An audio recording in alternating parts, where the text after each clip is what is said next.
Caso Baez Sosa, un experto en no verbal analizó a los rugbyers. Ojos entornados, mentón desafiante y labios sellados son algunos de los términos que salen de la boca de Hugo Lescano y que automáticamente nos atrapan. El director del Laboratorio de Investigación en Comunicación No Verbal, que durante 12 años fuera negociador en situaciones de conflicto carcelario en las cárceles más peligrosas de Buenos Aires, sitio en el que pudo investigar cómo es el comportamiento humano en procesos judiciales y situaciones de encierro, y que mediáticamente es conocido como el detector humano de mentiras. A pedido de gente, analizó el lenguaje no verbal de los 8 rugbyers que se encuentran imputados por el crimen de Fernando Baez Sosa. ¿Qué tan relevante es la comunicación no verbal en un caso judicial? En un caso judicial, la comunicación no verbal es extremadamente relevante porque no solo sirve para identificar mentiras y verdades en testigos e imputados en el proceso, sino que también nos permite identificar las emociones de las personas que están participando del proceso judicial, incluidos los fiscales, los abogados, el mismo tribunal, conocer un poco más el aspecto humano de las personas que están involucradas en un proceso de estas características. En el caso del juicio de Fernando Baez Sosa, ¿qué significa para usted que los rugbyers hayan dejado de utilizar tapabocas? En el caso de los tapabocas, más allá del impacto en la opinión pública, hay que tener en cuenta algunos detalles. El primero a considerar es que en la fotografía en la que aparecen todos con tapabocas, también la policía tenía tapabocas, por lo cual no estoy tan seguro de que pudiera tratarse de una estrategia judicial. Más bien yo lo relacionaría con las poblaciones carcelarias en las que generalmente se tiene cierta sospecha de que haya algún virus o enfermedad que podría contagiar.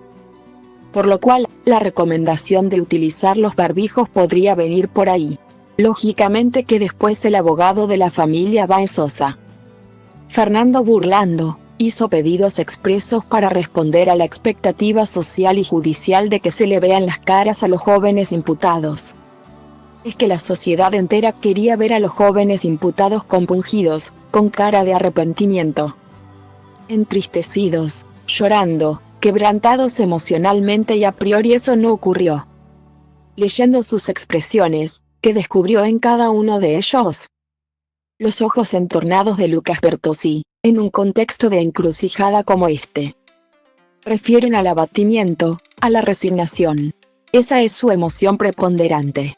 A su lado aparecía Matías Benicelli con los párpados elevados, no las cejas, en una expresión que refiere al miedo.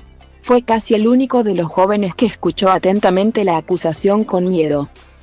El tercero de izquierda a derecha, Blas Inaggi, tenía la mirada penetrante y las cejas hacia abajo reflejando ira, al tiempo que levantaba el mentón en un código de desafío. Es la mirada que poseía Diego Armando Maradona cuando entraba a la cancha, pero que en un proceso judicial, y en un contexto de culpabilidad, no es un código recomendable para utilizar. Eso generó mucha indignación en muchas personas. Los ojos entornados de Lucas Bertozzi, en un contexto de encrucijada como este, refieren al abatimiento, a la resignación. ¿Hubo nuevos descubrimientos gestuales a partir del retiro del tapabocas? Sí. Me resultó muy llamativo que los labios de los jóvenes se encuentren cerrados, sellados. Algo que, aunque parezca un dato menor, no lo es, porque cuando hablamos con otra persona, solemos dejar un pequeño espacio entre los labios. Es un gesto de reconocimiento que hacemos cuando estamos abiertos a la comunicación con el otro interlocutor. Los labios cerrados no solo implican que durante mucho tiempo hubo un pacto de silencio, sino que dejan en evidencia que los jóvenes no tienen expectativas favorables sobre lo que va a ocurrir. Sucede que los mamíferos, entre ellos los humanos, que dejamos la boca levemente abierta cuando tenemos una expectativa sobre lo que va a ocurrir. Eso se puede apreciar en los jugadores de la selección, que antes de cantar el himno tienen los labios sensiblemente abiertos porque están listos para el partido que se avecina. Pero acá ocurre lo contrario, al sacarse el barbijo, con sus labios cerrados. Los imputados demostraron que no tienen expectativas. Sus vestimentas y los colores que utilizan para atender a los testimonios, ¿son relevantes? La vestimenta siempre es relevante porque refiere a lo que en comunicación no verbal llamamos el canal diacrítico de la comunicación. Es ni más ni menos que todo lo simbólico, si usamos relojes, accesorios, la forma en que nos peinamos. Incluso los colores que seleccionamos para vestirnos, etc. Obviamente que analizamos esto en su contexto. En este caso, se trata de jóvenes cuyas edades oscilan entre los 20 y los 23 años. Y no es común que los jóvenes tengan ropa negra o formal en su vestuario. Y en el caso de estos jóvenes que pertenecen al círculo de un deporte determinado como es el rugby. Hay muchas chombas, que es la prenda que se estila en esos grupos sociales. Por esa razón, tanto los colores como la ropa están más referidos a su condición y a su entorno o clase social que al hecho de que ellos hayan seleccionado de manera específica qué iban a ponerse para el juicio. Blasinaggi tenía una mirada penetrante y las cejas hacia abajo reflejando ira, al tiempo que levantaba el mentón en un código de desafío. Es la mirada que poseía Diego Armando Maradona cuando entraba a la cancha. Pero que, en un proceso judicial y en un contexto de culpabilidad, no es un código recomendable para utilizar. ¿Qué hay de sus posturas y de la gestualidad de sus manos? Las manos hablan permanentemente acerca de nuestros estados anímicos, y casi todos ellos han colocado las manos tapando los genitales. Lo cual es una postura netamente defensiva. Es la misma postura que utilizan los jugadores de fútbol ante un tiro libre para protegerse de un pelotazo. Sucede que de manera inconsciente solemos proteger nuestros genitales cuando nos encontramos ante una situación amenazante. Además, dos jóvenes de la primera fila colocaron sus manos en posición de ruego, como si estuvieran rezando. Ese es un gesto emblemático que solemos hacer cuando estamos pidiendo por favor salir de la situación en la que estamos. ¿Es verdad que los cuerpos no saben mentir? Así es, nuestros cuerpos no saben mentir. Si estos jóvenes imputados hubiesen sido entrenados para moverse de una u otra manera, eso solo les serviría por escasos 2 o 3 minutos. Nadie puede simular por más tiempo porque nuestro cerebro manda indicadores de las emociones reales que tenemos. ¿Por qué sucede eso? Hay una explicación netamente fisiológica, física si se quiere, que está relacionada con la tensión y el estrés que nos produce mentir por el temor a ser descubiertos.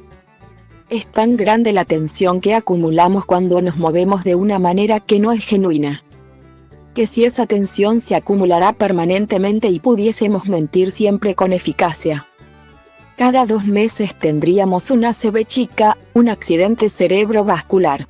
Para que eso no ocurra, el cerebro realiza fugas, pequeñas filtraciones de gestos, de movimientos corporales y de microexpresiones que liberan la tensión que nos produce la simulación. Por eso decimos que nuestro cuerpo no sabe mentir. No existen buenos mentirosos, existen malos observadores. Al ver sus imágenes, ¿qué es lo que más le llama la atención de este grupo de jóvenes? ¿Dónde siente que debería ponerse el foco? Creo que el foco debería estar en ese espíritu de equipo que ellos han desarrollado trabajando desde lo deportivo, luego poniéndose de acuerdo de manera homogénea en un crimen como este, y ahora sosteniendo esa cohesión grupal en un proceso judicial. Eso de tener pegados los cuerpos, de tocarse los brazos unos con otros, de mantener esa distancia tan cercana, nos habla de que todavía en estos primeros días del juicio ellos se sienten un equipo. Sin embargo, tenemos el primer indicador de que ese equipo comienza a resquebrajarse.